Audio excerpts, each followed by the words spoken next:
अस्सलाम वालेकुम वरहमतुल्लाहि वबरकातुहू। आज हम ऐसे कलमात सीखेंगे कि नबी सल्लल्लाहु अलैहि वसल्लम फजर की नमाज और मगरिब की नमाज के बाद कौन से कलमात अदा करते थे, और इतनी खैर उन कलमात में। अल्लाह सुब्हानहू तआला से दुआ करते हैं कि हमें अल्लाह सुब्हानहू तआला तौफीक अता करे कि हमारी कोई फजर की नमाज और मगरिब की नमाज इन कलमात के बगैर ना हो। आमीन सुम आमीन। मुस्नद अहमद की हदीस है 1880, जिसमें हजरत अयूब अंसारी रदी अल्लाह अन बयान करते हैं कि रसूलुल्लाह सल्लल्लाहु अलैहि वसल्लम ने फरमाया कि जिस शख्स ने फजर की नमाज के बाद 10 मरतबा ये कलमात अदा किए, ला इलाहा इल्लल्लाह वहदहू ला शरीका लह, लहुल मुल्क व लहुल हम्द व हुवा अला कुल्ली शैइन कदीर, तो अल्लाह सुब्हानहू तआला उसको ये 5 अजर देगा। नंबर 1 ये कि उसको 4 गुलाम आजाद कराने के बराबर सवाब मिलेगा, उसको 10 नेकियां मिलेंगी, 10 गुनाह उससे हटा लिए जाएंगे और 10 दर्जात बुलंद होंगे। और अल्हम्दुलिल्लाह इन कलमात के अदा करने की वजह से ये कलमात शाम तक उसको शैतान से महफूज रखेंगे।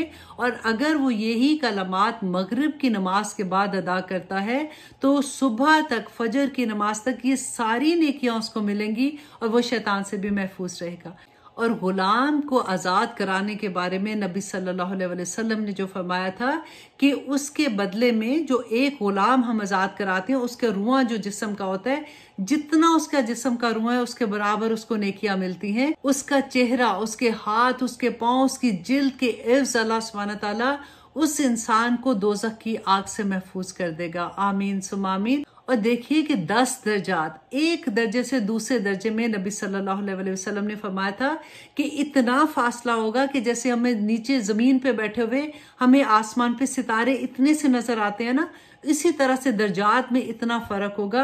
अल्लाह सुब्हानहू तआला की रहमतें उतनी ज्यादा, अल्लाह सुब्हानहू तआला के दीदार, अल्लाह सुब्हानहू तआला की मोहब्बतें उतनी ज्यादा, अल्लाह सुब्हानहू तआला के इनामात उतने ज्यादा। 10 दर्जात बुलंद होंगे। अल्लाह अकबर।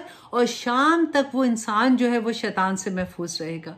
अल्लाह सुब्हानहू तआला हमें सबको तौफीक अता करे कि हम ये कलमात पढ़ने वाले बन जाएं, और अल्लाह सुब्हानहू तआला हमें सबको जन्नतुल फिरदौस में दाखिल कर दे। आमीन सुम आमीन। अस्सलामु अलैकुम वरहमतुल्लाहि वबरकातुहू।